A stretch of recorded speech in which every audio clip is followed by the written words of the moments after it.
sans transition, je vais appeler sous vos applaudissements le président de Cluster EMC Maroc et Construction 21 Maroc en la qualité de Rachid Nahnani pour le mot d'ouverture.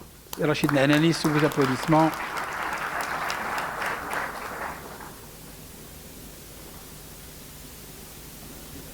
Mesdames et messieurs, bonsoir, bienvenue. Un point important, on est là d'abord pour partager. Aujourd'hui, ce soir, c'est une journée historique pour notre cluster que d'accueillir notre réseau Construction 21 pour mettre à l'honneur des promoteurs qui s'engagent dans la construction durable en mettant en avant des projets qui vont constituer, on l'espère, des exemples à suivre. Donc, le cluster EMC, efficacité énergétique et matériaux de construction, c'est une initiative d'un regroupement de compétences, d'énergie humaine, qui ont décidé de travailler ensemble sur une base de créer, ayant comme objectif de créer une valeur ajoutée collective, diriger un véritable capital immatériel par une création de richesse, comme je viens de le préciser, une richesse collective. Cette richesse, elle ne peut être, comme n'importe quelle richesse, elle ne peut être réalisée qu'en ayant une logique de durabilité, d'une logique de, j'arrive pas à trouver le mot, soutenable, parce que une création de richesse qui focus sur le court terme n'est pas une création de richesse. La définition même d'une valeur ajoutée, et d'ailleurs que ce soit dans le monde de la finance ou dans un autre monde, une valeur ajoutée, elle n'a de sens que si elle focus sur le moyen long terme. Là encore, le cluster EMC inscrit ces démarches dans une logique de pérenniser l'action. Le cluster EMC a besoin du réseau Construction 21 pour partager nos besoins en termes de concepts de construction durable, d'efficacité énergétique, mais aussi on invite le réseau Construction 21 que, à partir de notre cher pays le Maroc et dans notre cher continent l'Afrique, qu'on peut véritablement constituer un hub pour aller accompagner notre cher continent qui a besoin de nous, qui a besoin de l'habitat, qui a besoin de l'efficacité énergétique, pour mener à bien notre responsabilité climatique. Parce que, honorable présence, on a une grande responsabilité. Cette planète, on n'a fait que l'emprunter chez nos enfants. Et on doit la rendre. Mais dans quel état? Maintenant, la dégradation, elle se fait à mémoire d'hommes. Les gens qui s'investissent dans l'agriculture ou dans l'industrie ou dans notre vie de tous les jours, on voit carrément que on a grandement contribué à cette dégradation. Donc, notre cluster, il apporte sa pierre à l'édifice. On est un jeune cluster, on a à peine moins de 3 ans d'existence. Mais ce qu'on a essayé de faire, c'est d'avoir cette logique de créer pour l'avenir, et en donnant l'exemple. Il y a à peu près une année, on s'est lancé dans une aventure en voulant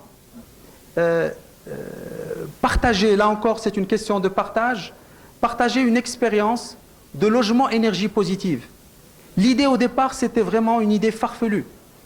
Nous-mêmes, membres, collaborateurs au sein de notre cluster, on disait oui, les gens veulent d'abord un logement, et vous parlez, monsieur, de logement à énergie positive.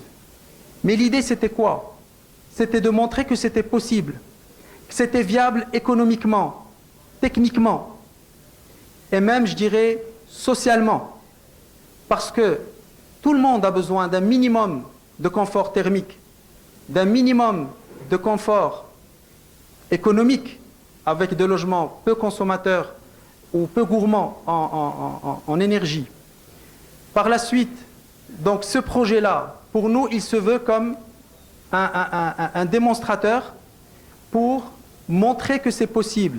On a enchaîné avec une mosquée à énergie positive, toujours dans la même direction, pour montrer que oui, c'est possible, que non seulement c'est possible, mais c'est vraiment du gâchis, excusez-moi le terme, que d'aller alimenter des édifices qui sont à des centaines de kilomètres des postes de production d'énergie, et que oui, maintenant, la technologie s'est démocratisée pour avoir des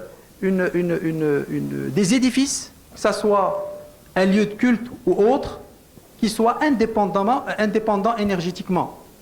Et là, maintenant, on enchaîne avec une école rurale à haute économie des ressources. Parce qu'on veut montrer que, oui, non seulement ça existe, mais que c'est viable techniquement et économiquement. Et avoir dans notre cluster les partenaires pour ériger de tels modèles. Une école rurale, parce que pour lancer ou bien pour asseoir une conscience collective de cette problématique, il faut le faire avec un exemple.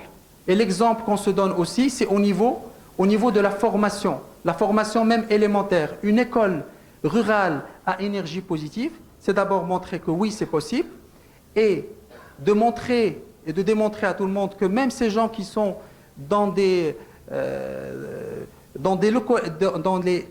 localités parfois déconnectées, qu'ils ont eux aussi droit à des cours de langue, d'espagnol, italien, anglais ou autre, et que maintenant la technologie le permet. Donc dans ce projet, on espère qu'on va concrétiser très bientôt. On donne la possibilité dans une classe d'avoir une classe dans l'école rurale, une classe connectée. Là encore, et on revient sur le premier maillon dans cette conscience pour la responsabilité climatique, c'est d'abord d'informer avant de former. Donc là encore, aujourd'hui, c'était une grande journée pour nous pour lancer notre Académie Énergie. Donc l'Académie Énergie qui va couvrir donc l'information et la formation de l'écolier jusqu'à l'industriel. Donc on vous souhaite la bienvenue à Marrakech, au Maroc, et on espère que nos actions soient vraiment des actions sincères et qu'on commence enfin à concrétiser le plus tôt possible de bonnes actions pour notre planète. Merci beaucoup. Alors, beaucoup de passion, surtout beaucoup d'engagement et beaucoup d'énergie dans les propos de Rachid Nahani en sa qualité de président de Construction 21 Maroc.